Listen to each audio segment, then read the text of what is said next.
What is up, everyone? Here with another video. This one's a little different structured.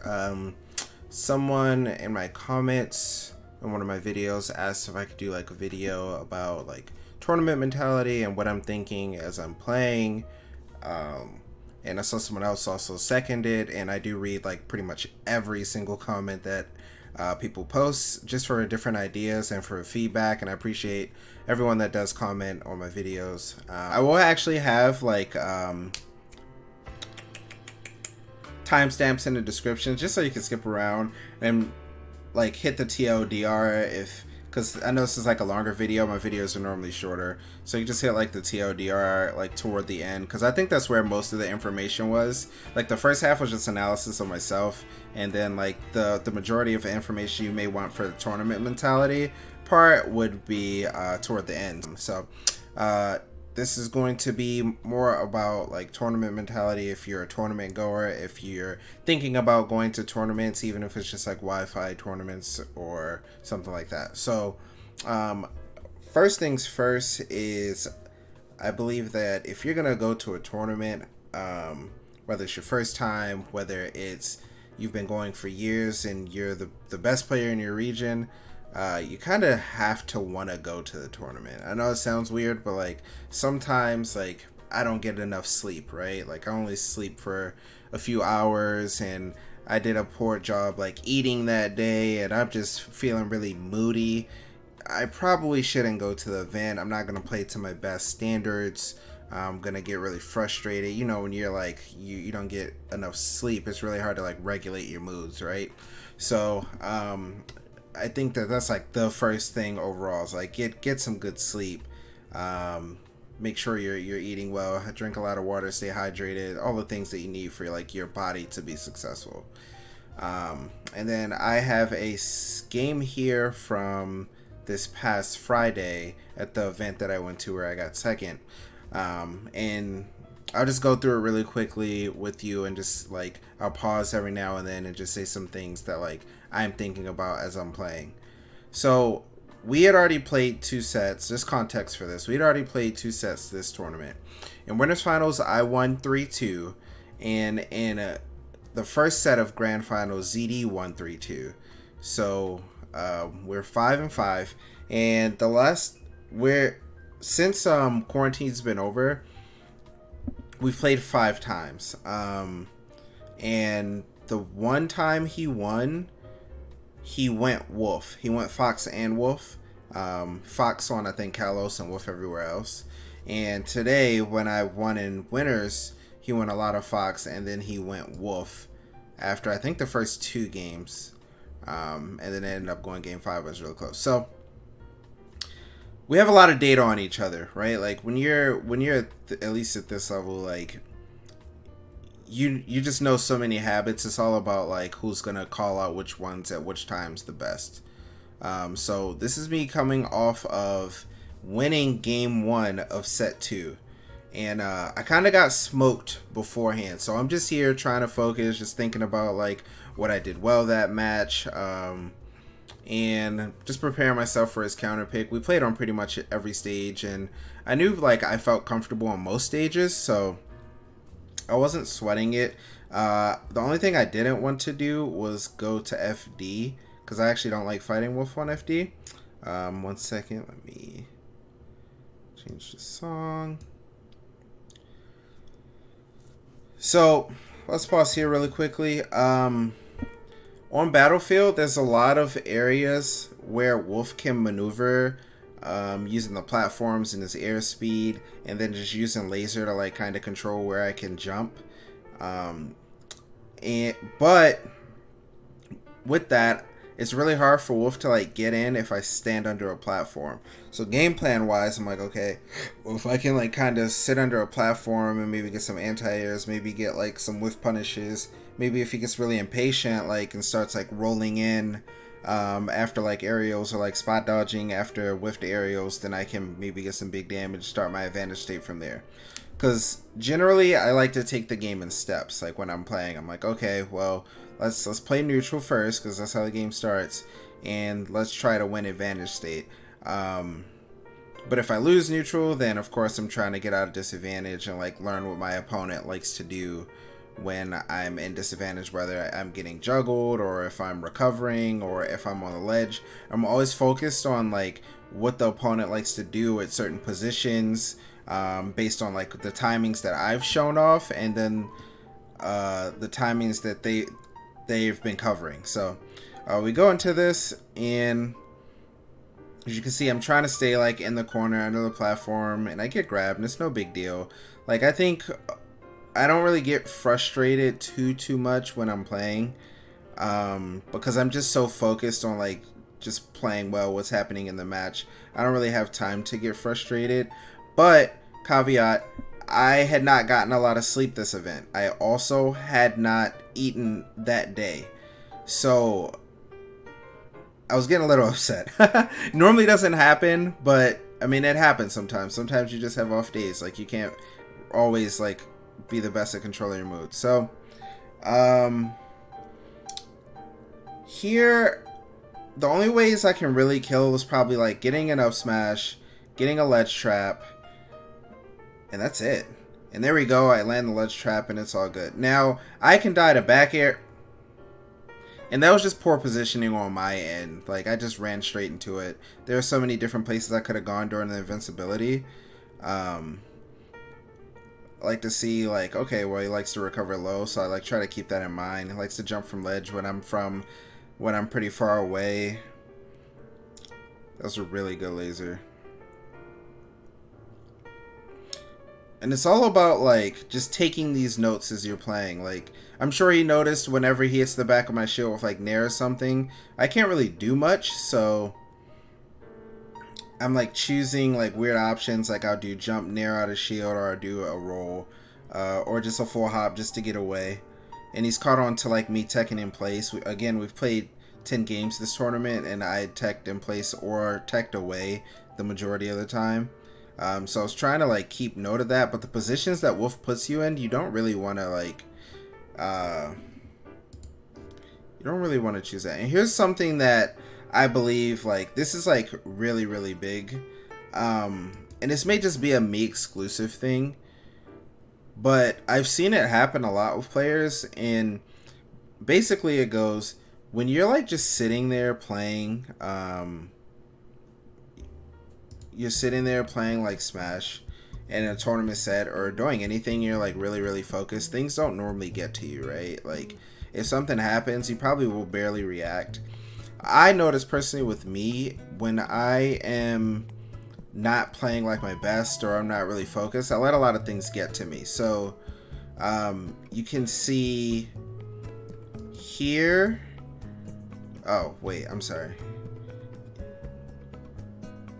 here, check the camera out, my player camera in the bottom right, and look how I react to getting hit by this back air.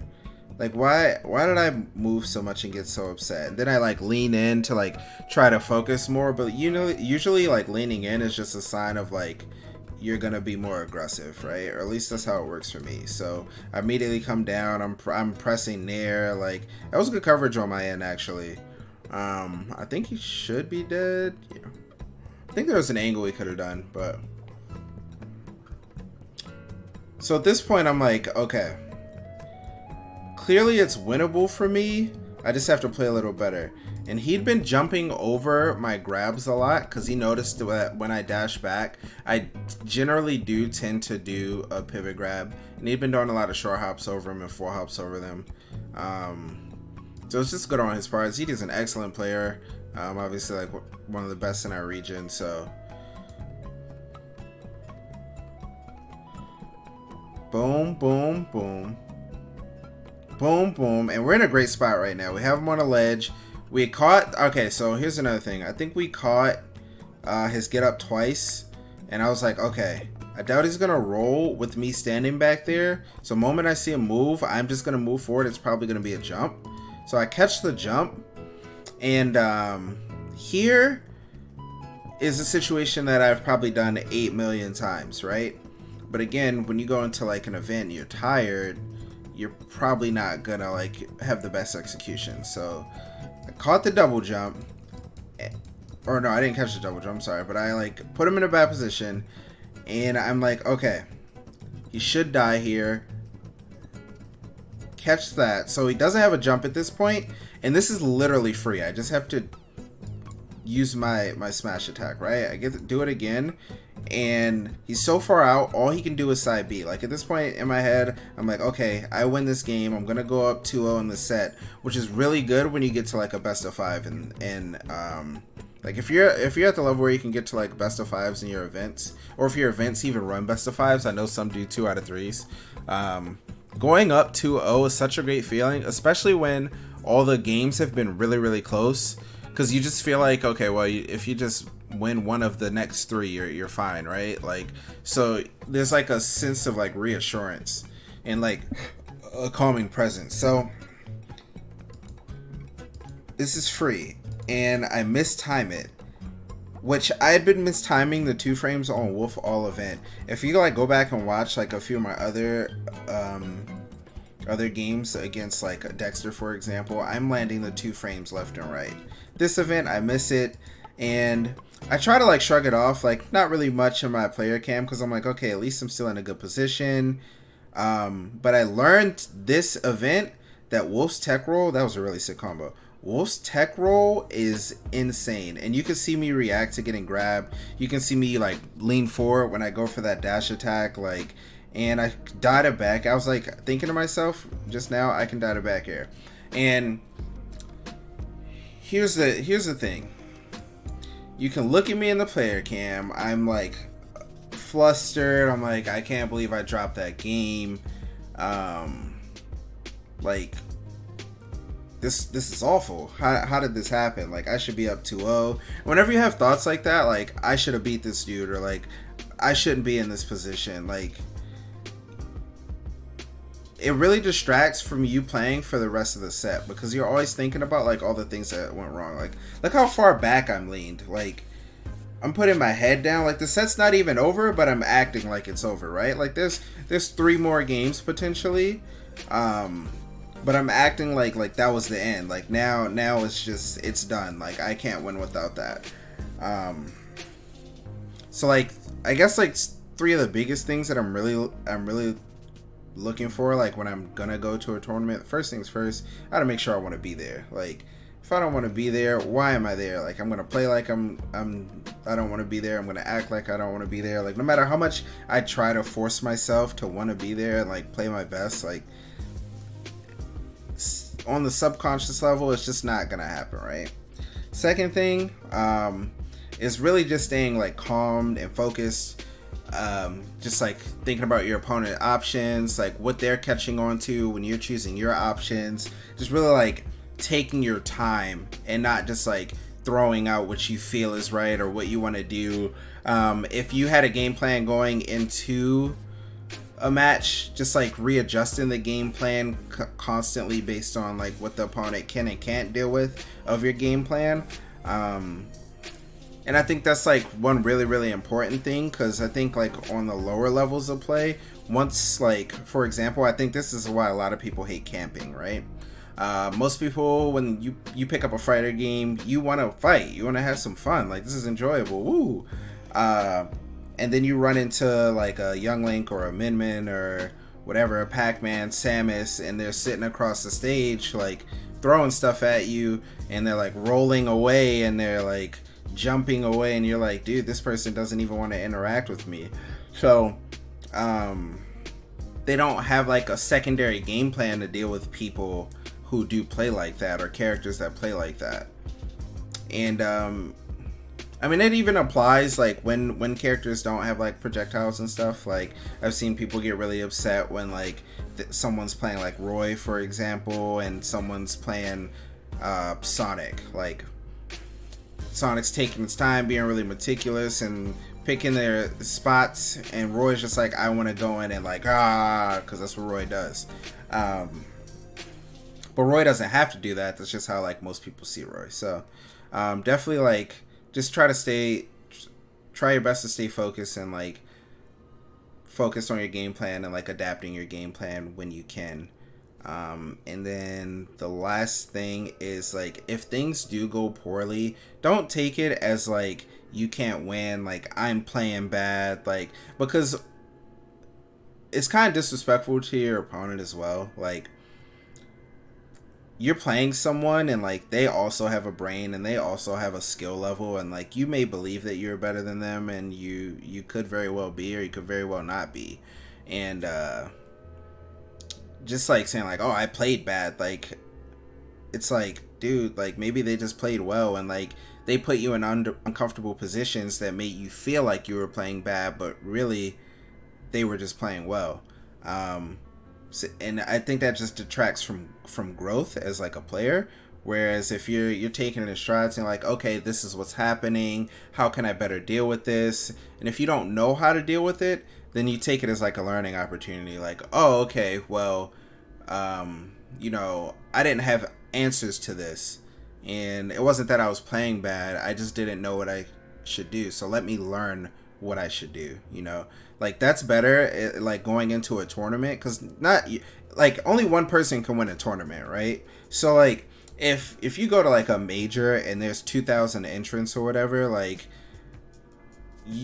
chances are you're not gonna win. Like the chances are just really low unless you're like Leo or something. It's extremely consistent.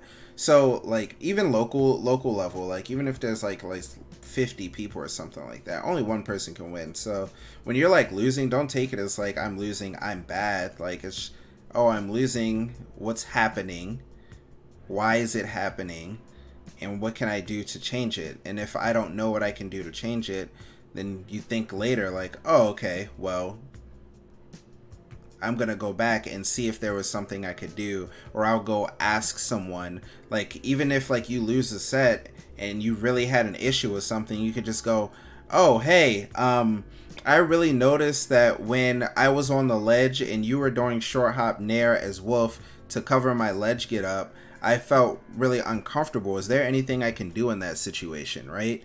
Like you have to get really specific though. Like you can't just go like, hey, any advice? Because the situation tells the person that you're asking that you're actually paying attention to what was going on. They can give you really specific advice like, oh, hey, I noticed that whenever you were on the ledge, after like a second and a half, you would normally do neutral get up or jump, and short hop nair covers both of those, so I just went for that option. Like, something like that. That's how I would assume the interaction would go.